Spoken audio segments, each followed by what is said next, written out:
I know this is a repeat of a little pun I told you a couple of weeks ago, but since this Sunday is the Feast of Kings, Epiphany, I have to share with you a repeat of two of the wise men looked at each other, the two who had given their gold and their frankincense to the Holy Family.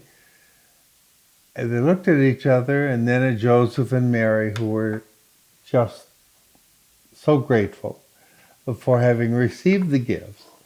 And the two wise men said, "Oh, wait, there's myrrh." I knew you'd love it. Myrrh, the third wise. Oh, forget it.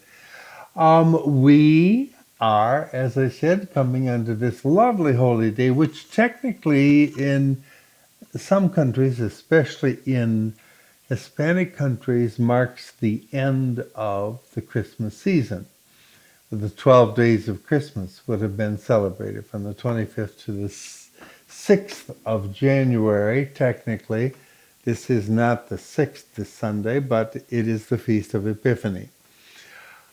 So I was in Puerto Rico many years ago and had the wonderful opportunity at the time, it was Epiphany, to celebrate that feast with my hosts. And there were not well-to-do people living in the hill country outside of Puerto Rico, outside of San Juan. And I went with them for their Epiphany tradition, which was to visit several homes of people who were in need, particularly needy friends and needy relatives. And they would go to these several homes and serenade them, like we might sing Christmas carols from house to house. And then they would be invited into each house. No matter how poor the people, they'd always have something to give to the singers by way of an orange drink or a cookie, something like that. But it was just a beautiful outreach on this last day of Christmas. Christmas also was celebrated from the day of the Nativity of Jesus by giving one another a small gift. And each day of the 12 days, they would give another gift until the Feast of Kings, Epiphany. They would give one another the biggest gift, the most significant gift of the season for the loved one. And that was really beautiful to see done. It sort of left Christmas for the coming of the King, Jesus, and the importance of that feast for, heaven sending its darling, if you've ever heard that expression, as a gift to humankind. And then the further we get away from the Christmas day itself and closer to the wise men bringing gifts, the more we can show our love and affection toward each other. I thought it was a beautiful custom. I just wanted to mention today the humility of these magi. That virtue is such an important one with Almighty God. Of course, love above all. But it is said by theologians that pride is the root of all vice. Pride, a human being setting herself or himself up as God, that is determining what is best, or that this law or that law doesn't matter.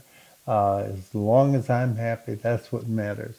Well, if pride is indeed, as the axiom goes before fall, then humility builds us up in the eyes of God.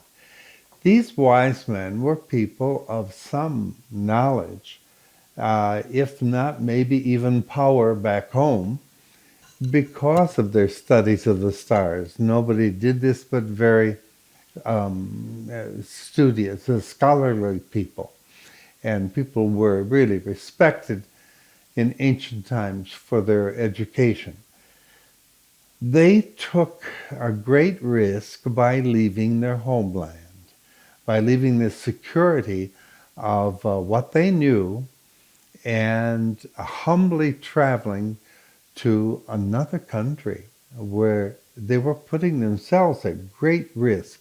In the travels alone, sure, they traveled in caravan, but it was still a very risky endeavor in those days to travel and be wealthy at the same time. Whoa, much risk involved. And then to be traveling into a land that was ruled by Herod, um, who was such a proud man. These men would have to kowtow, so to speak, before a king whom they must have recognized, realized was so vain, so conceited, so self-absorbed, if not actually ignorant, and yet they had to respect him because they had to pass through his land to get to Bethlehem. And how they must have had to bite their tongues at least, if not find themselves a bit threatened in this country, seeking out a baby king, so to speak. When they were speaking to the king of the land as it was, they must have known this was very, very, they were taking their lives in their own hands. So again, they bowed before him. And then when they were told by Herod that, listen, you find that baby, when you find him, I will come back and report to me so I can go and worship him myself. Herod was playing these wise men for fools. So they knew better, especially, of course, having been warned by an angel to be very careful. And being guided by the star itself to finally come across the Holy Family in Bethlehem area. Now, the story, according to Matthew, finds the Holy Family in a home. They're in a house, we are told, no longer in the stable of Luke's narration. Hence, the baby is at least infant now, maybe even up to 2 years old, thus making the decision of Herod all the more wicked to kill not only infants, but children up to 2 years old. The wise men come bearing their gifts to whatever the circumstances were in which the Holy Family was living, and they bow before complete strangers and a baby, obeying the stars, if you will. That's what they had to follow. One isn't sure about what kind of faith takes them back to their home in the East, but they probably had become believers of the one true God of the Jewish people. Again, humility, the humility that's required to avoid Herod and return to their own home as being S-O-L-E, believers, the only believers in this God become man. What must that have been like when they returned home? So I always see this feast as a day of celebrating humility through the wise men and how they must have pleased their God.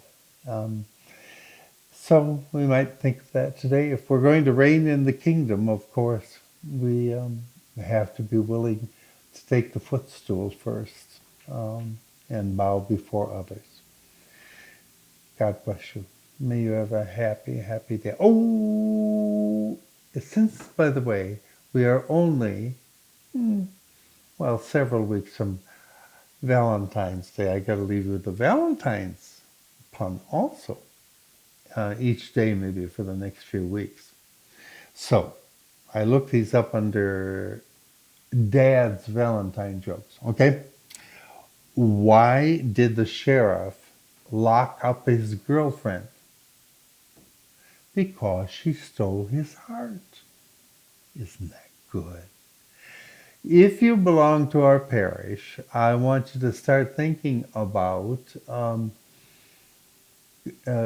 celebrating your significant wedding anniversary with us as a married couple. If you've been married 5 years, 15 years, 35 years, or any year over 60 years, please call our office, give us your name and date of your anniversary, and we'd appreciate a picture of you. And then Scott, our AV band, our T person, will put your picture up on the weekend of February the 12th. Okay? Thank you for being with us. God bless you.